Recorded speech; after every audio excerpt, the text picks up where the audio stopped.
So hello dears, welcome to science gold again. हम chapter कर रहे थे साइंस का chapter second, acid bases and salt, जिसकी 3 वीडियो हम ऑलरेडी कंप्लीट कर चुके हैं। ये लास्ट वीडियो होने वाली है इस चैप्टर के ऊपर, तो आप अच्छे से अपने नोट्स कंप्लीट कीजिए। और चलिए स्टार्ट करते हैं, ज़्यादा टाइम ना खराब करते हुए। हमारा एक छोटा सा टॉपिक बचा हुआ है, कुछ केमिकल्स हम यहाँ पर प्रिपेयर करेंगे फ्रॉम द कॉमन साल्ट। तो देखिए, स्टार्ट करते हैं इस वीडियो को। देखिएगा, देखिए, chemical from common salt. Deposits of solid salt are also found in several part of the world. These large crystals are often brown due to impurities, this is called rock salt. देखो, जो rock salt जो हमें प्राप्त होता है जब large amount में, जो क्रिस्टल्स की फॉर्म में पूरे के पूरे several parts of the world, पूरे विश्व के अलग अलग भागों के अंदर पाया जाता है एक तरीके से, जो कि सॉलिड सॉल्ट डिपॉजिट हुआ में मिलता है। ठीक है, उसके बाद में रिफाइन करने के बाद ही उसको बिल्कुल व्हाइट पाउडर की फॉर्म में जैसे कन्वर्ट किया जाता है, क्रिस्टल की फॉर्म में कन्वर्ट किया जाता है। उससे पहले वो थोड़े से yellow yellow colour, yellowish colour का, जो हमारे को ब्राउन इम्प्योरिटीज उसके अंदर होती हैं, जिसकी वजह से उसका कलर ब्राउन ब्राउन कलर का हमें दिखाई देता है। ठीक है, तो उसको प्योर करने के बाद उसमें से क्रिस्टल प्राप्त किए जाते हैं। द कॉमन साल्ट और दज obtained is an important raw material for various material of daily use such as sodium hydroxide, baking soda, washing soda, POP, plaster of Paris, ठीक है, ब्लीचिंग पाउडर, इन सभी चीजों को प्रिपेयर किया जाता है इसी मटेरियल का इस्तेमाल करते हुए। देखो, बिल्कुल स्टेप वाइज हम समझेंगे सारी की सारी चीजों को। बेकिंग सोडा किस तरीके से प्रिपेयर करेंगे, sodium hydroxide, washing soda, POP, plaster of Paris gypsum में से निकलता है। बहुत ज्यादा इंपॉर्टेंट टॉपिक है ये। पीओपी समझने के बाद ही आप समझ पाएंगे कि जो पीओपी एक्चुअल में हम घरों में यूज करते हैं, ठीक है, छतों के लिए और दीवारों के लिए। उसके बाद जो प्लास्टर लगवाते हैं डॉक्टर के पास, जब हड्डी टूट जाती है तो उसको ज्वाइंट को अच्छे से वहीं पर स्टेबल रखने के लिए जो इस्तेमाल करते हैं, वही पीओपी की हम बात कर रहे हैं। तो उसको किस तरीके से प्रिपेयर किया जाता है, आइए समझते हैं। सोडियम हाइड्रोक्साइड, कॉस्टिक सोडा की बात करें, सोडियम हाइड्रोक्साइड जिसको डिटर्जेंट और सोप में भी यूज किया जाता है के रूप में भी। When electricity is passed through an aqueous solution of sodium chloride called brine, जिसको कहा जाता है सोडियम क्लोराइड को ब्राइन, जब ये उसमें ये एक्वस सॉल्यूशन में होगा तब इसको ब्राइन कहा जाता है। It decomposes to form sodium hydroxide. The process is called chlor alkali process. Most important भाई, क्लोर एल्काली प्रोसेस एग्जाम में बहुत बार पूछी जा सकती है। Chlor, what is chlor alkali process? Because of the sodium product chlor and chlorine and alkaline for sodium hydroxide is form. ठीक है, देखो, जैसे NaCl है, उसके अंदर वाटर को ऐड किया तो ब्राइन मिल गया। हम ये यहाँ दोनों से क्या मिल गया है, ब्राइन। यहाँ से क्या मिला, ब्राइन मिल गया। ठीक है जी। अब ब्राइन के बाद जैसे ही इसमें इलेक्ट्रिसिटी प्रोवाइड करेंगे, देखो ये आप इस फिगर के अंदर देख पा रहे होंगे, जैसे यहाँ पर इस तरफ जो क्लोरीन गैस होगी वो एनोड के ऊपर आएगी और कैथोड के ऊपर क्या आएगी, ये हाइड्रोजन गैस पे यहाँ पर डिपॉजिट हो जाएगी। क्लोरीन गैस हो जाएगी एनोड के ऊपर डिपॉजिट। ठीक है, इसके अंदर से, NaCl के अंदर से। जैसे अब बात करें तो जैसे सैचुरेटेड जो ब्राइन होगा वो यहाँ से, ठीक है, इसके अंदर से डाल दिया जाएगा, और जो डिपॉजिट ब्राइन होगा यहाँ से, इसमें से पास आउट हो जाएगा। और NaOH जो सोल्यूशन है, सोडियम हाइड्रोक्साइड, इस तरीके से इधर से पास किया जा रहा है। बीच में बिल्कुल यहाँ पर एक तरीके से यहाँ पर एक परत लगाई गई, एक लेयर बनाई गई है। ठीक है, तो यहाँ पर जैसे इसको इलेक्ट्रिसिटी से कनेक्ट करते हैं हम, तो इलेक्ट्रिसिटी प्रोसेस के द्वारा इसको सोडियम क्लोराइड को एक तरीके सोडियम और क्लोरीन में अलग कर लिया जाता है। तो यहाँ से हमें सोडियम हाइड्रोक्साइड भी मिलेगा, क्लोरीन गैस मिलेगी और हाइड्रोजन गैस यहाँ से प्राप्त होगी। तो इस तरीके से इसको कंप्लीट किया जाता है। ठीक है, ये मोस्ट इंपोर्टेंट रहने वाला क्लोर एल्काली प्रोसेस किस तरीके से होती है, तो इस टॉपिक को आप अच्छे से समझ लीजिएगा। चलिए देखते हैं नेक्स्ट। अब बात करते हैं ब्लीचिंग पाउडर की फॉर्मेशन किस तरीके से होती है। Bleaching powder is produced by the action of chlorine और on drying slate lime calcium hydroxide. Bleaching powder is represented as calcium oxychloride through the actual deposition is quite complex. इसकी actual deposition तो थोड़ी C complex है, अब ध्यान से समझो क्या होगा।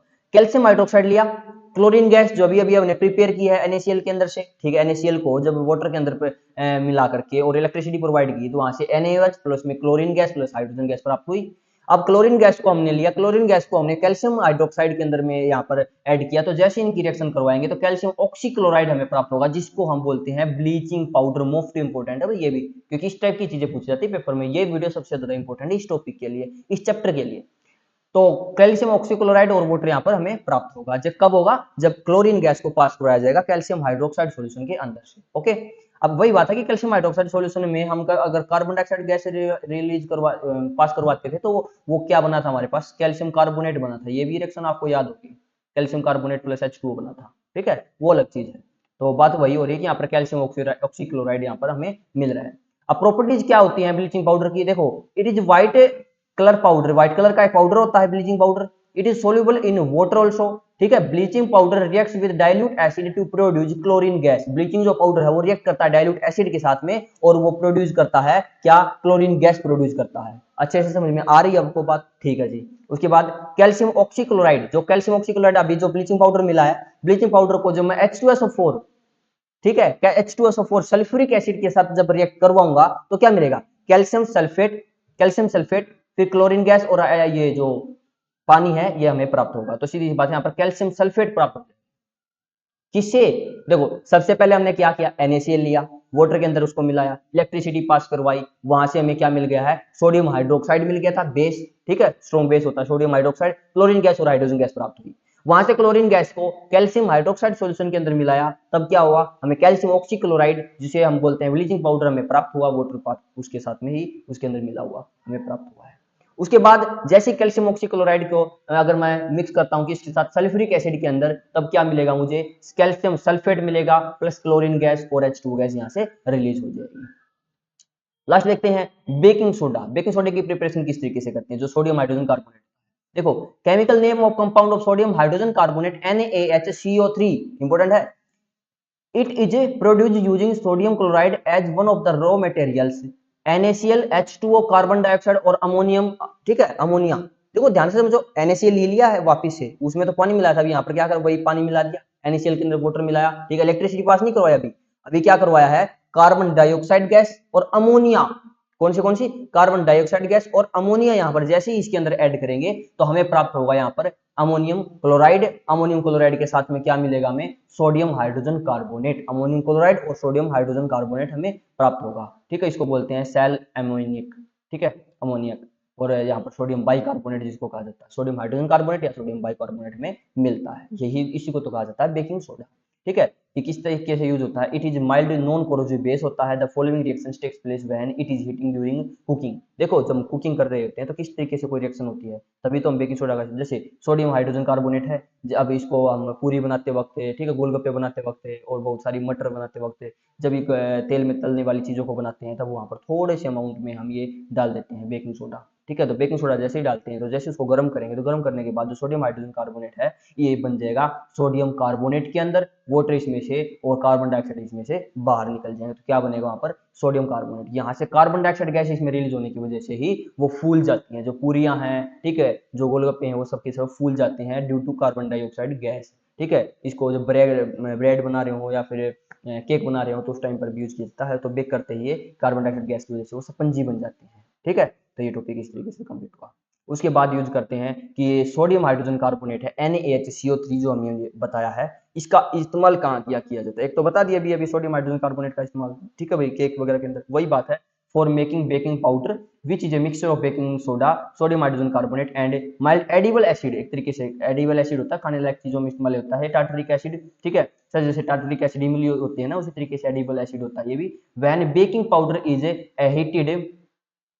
हीटेड और मिक्स्ड इन वाटर, क्या होगा, the following reaction take place, वही होगा ना कि जैसे इसको वाटर के अंदर ऐड करेंगे H2 आयन से, तो सीधी सी बात है इसमें कार्बन डाइऑक्साइड गैस और सोडियम सोल्ट इसमें से प्रोड्यूस हो जाता है, अभी बताया था, ठीक है, वही है सेम।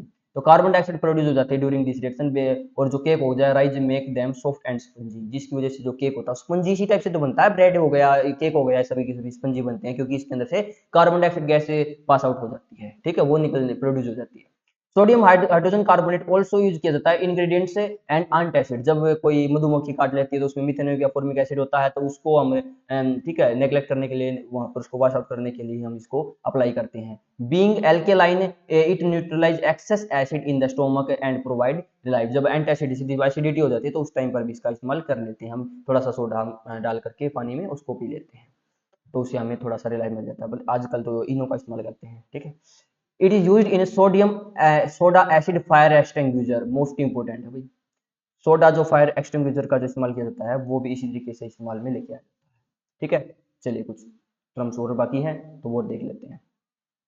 वाटर क्रिस्टलाइजेशन क्या होता है, वाटर क्रिस्टलाइजेशन देखिए, water crystallisation is the fix number of water molecules present in one formula unit of salt.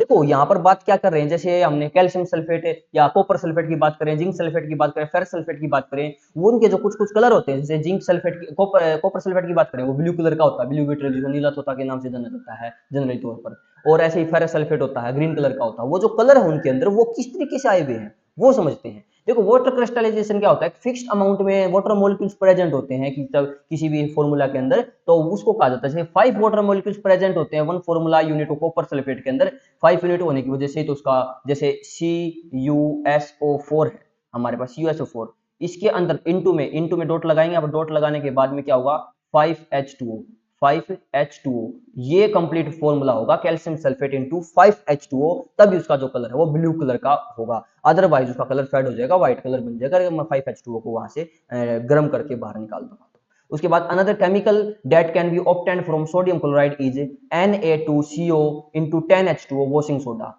ठीक है, अब इंपॉर्टेंट 10H2O, देखो इसमें 10 वाटर के मॉलिक्यूल्स प्रेजेंट होंगे Na2CO3 में। ठीक है, अब देखिए वॉशिंग सोडा का फॉर्मूला हो गया Na2CO3। इसके बाद sodium carbonate can be obtained by heating baking soda, जब बेकिंग सोडा है उसको हीट किया गया है तब हमें प्राप्त हुआ सोडियम कार्बोनेट, ये जो Na2CO3 है, 10H2 इसके अंदर मिला गया, रिक्रिस्टलाइजेशन किया गया वापिस से इसको, sodium carbonate give washing soda, sodium carbonate है उसने वॉशिंग सोडा को हमें दिया है।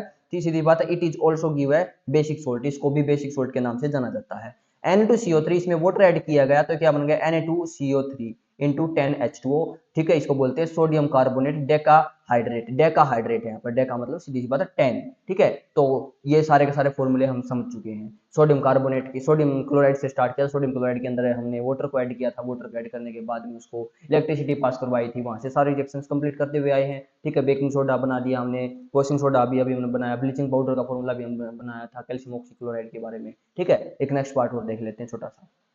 देखिए प्लास्टर ऑफ पेरिस पीओपी जो सबसे इंपॉर्टेंट है उसकी बात करते हैं। ऑन हीटिंग जिप्सम एट 373 मतलब 100 डिग्री सेल्सियस की बात कर रहे हैं, 373 केल्विन पर जिप्सम को यदि गर्म किया जाएगा, जिप्सम क्या होता है बताते हैं, it losses water molecules and become, देखो calcium sulphate hemihydrate, calcium sulphate जो भी बनाया था हमने किसके अंदर, जो हमारे पास प्राप्त नहीं होता कैल्शियम ऑक्सीक्लोराइड, कैल्शियम ऑक्सीक्लोराइड के अंदर हमने H2SO4 ऐड किया था, तो वहां से हमारे को कैल्शियम सल्फेट प्राप्त हुआ था। कैल्शियम सल्फेट को यदि उसके अंदर हाफ H2O की मॉलिक्यूल्स ऐड कर दिए जाए तो calcium sulphate into half H2O क्या कहलाता है, एक ये फॉर्मूला बन जाएगा हमारे पास क्या, पीओपी का, प्लास्टर ऑफ पेरिस का। अगर इसके अंदर मैं 2H2O की बात करूं, कैल्शियम सल्फेट ये 2 यहाँ पर आएगा 2 कंप्लीट। ठीक है, तो कैल्शियम सल्फेट इंटू 2H2O, ये क्या होगा हमारा जिप्सम होगा, और इधर जो plaster of Paris, this is called plaster of Paris. 100 degree Celsius पर यदि इसको 2H2O जिप्सम को गर्म किया जाए तो हमारे को कैल्शियम सल्फेट इंटू हेमीहाइड्रेट मिल जाएगा, कैल्शियम सल्फेट हेमीहाइड्रेट, तो इसको कहेंगे plaster of Paris into dead H2O जो यहाँ पर 1 and 5H2O है वो यहाँ से पास आउट हो जाएगा। ठीक है, वेपोराइज हो जाएगा।